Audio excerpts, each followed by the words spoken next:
Hi there, it's Sam from Pootles.co.uk. Thank you very much for joining me today.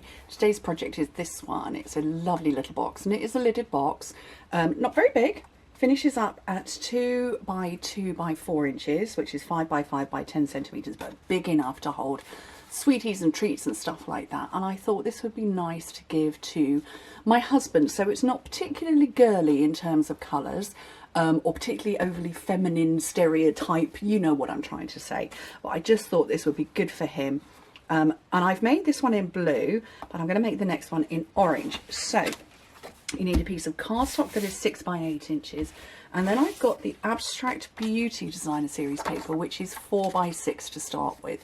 And I've built the box around that. So I wanted to give this its starring role, and although you can't see it on the top, you can see it on the side. So it's, like I say, it's built around that. Right, where did my scoring tool go? It's here.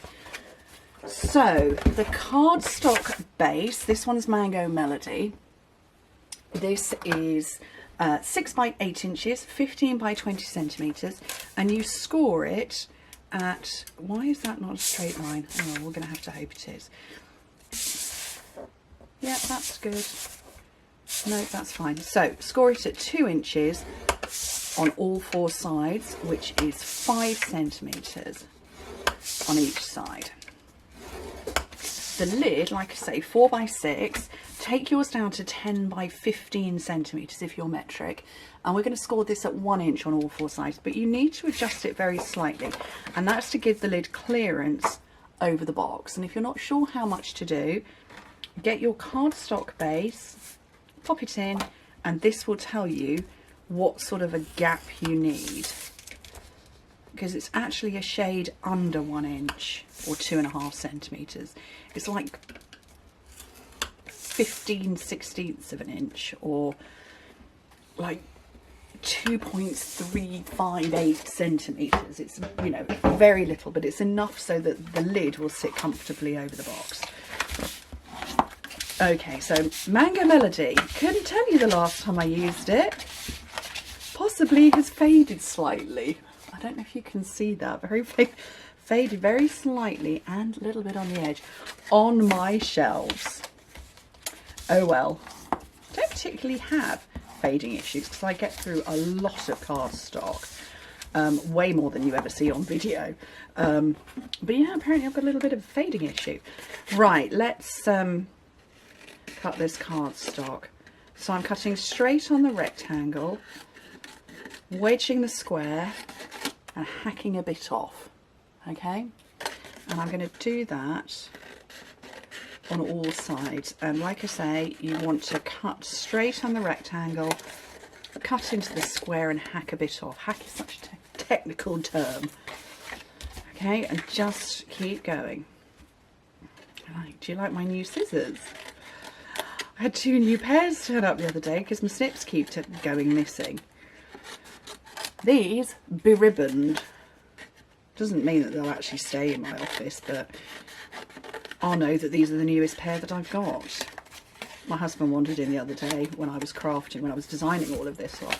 He said, "Sam, are you missing anything?" And I went, "Not that I'm aware of." And he went, "Are these yours?"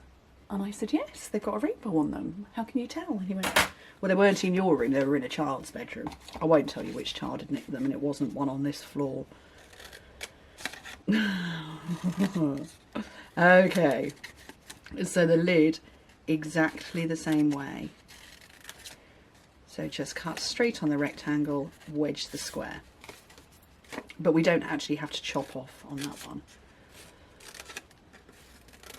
We do on this one because it would have overlapped, it would have been right in the middle, and didn't want the potential for overlap.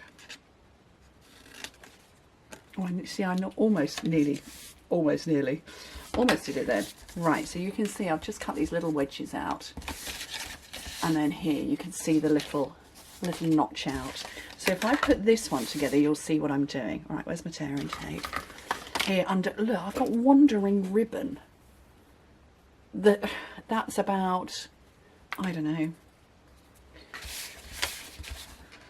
3/4 of a meter's worth of ribbon out on display that the cat's nobbled. Fauna, obviously. So tear and tape into all those corners. And the same on here.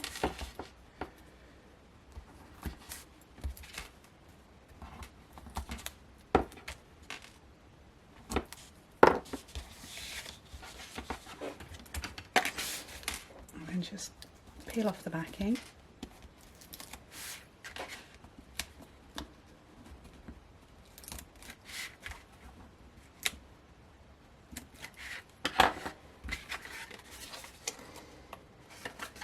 Just fold up your side. So this is forming the base of the box.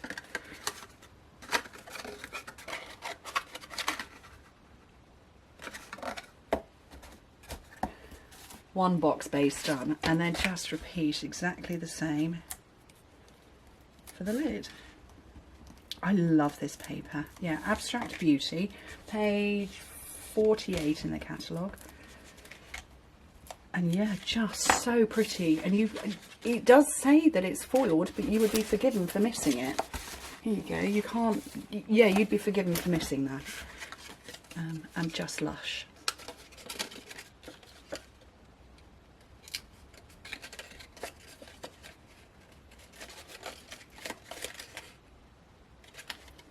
Okay, and then the lid on the box.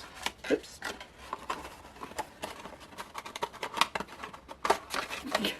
I caught on. There we go. Caught on something. And that lid is fitting nice and snugly. Right.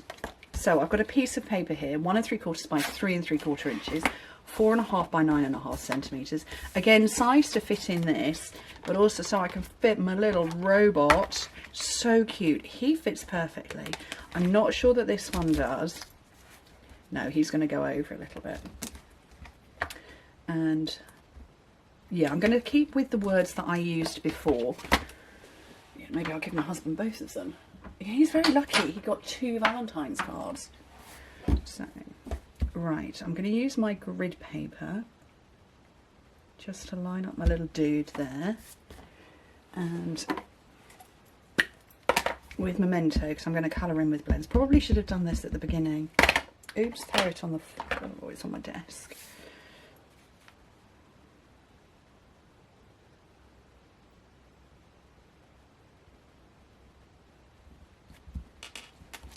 Oh, look at that. A great fit. And then you make my heart go beep. That's just too cute.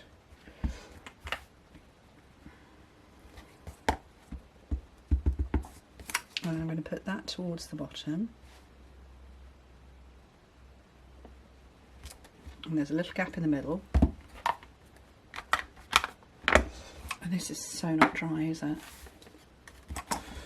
Let's just rub it and see if we can blot off the excess. That's fine, it'll do. So, what colours have I got? So, this green that's in here, so this is Mango Melody. Is it officially Mango Melody? No, it's Pumpkin Pie and Crushed Curry, but you know, I liked the Mango Melody.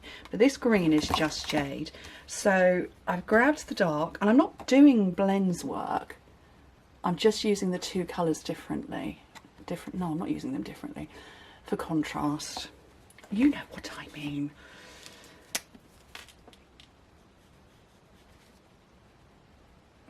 These robots are adorable, aren't they?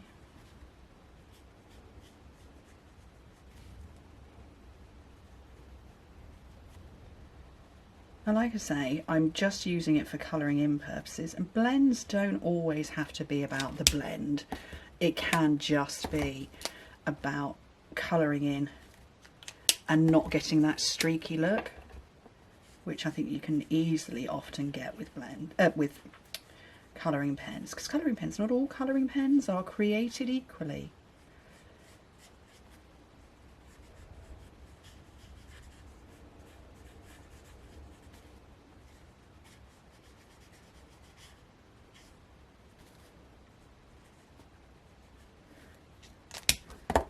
And I've got Light Magenta Madness, because that's the pink. Oh my goodness, that is bright. Oopsie. Went slightly paler on that one. Oh well, it's all good. And then I'm going to get my seal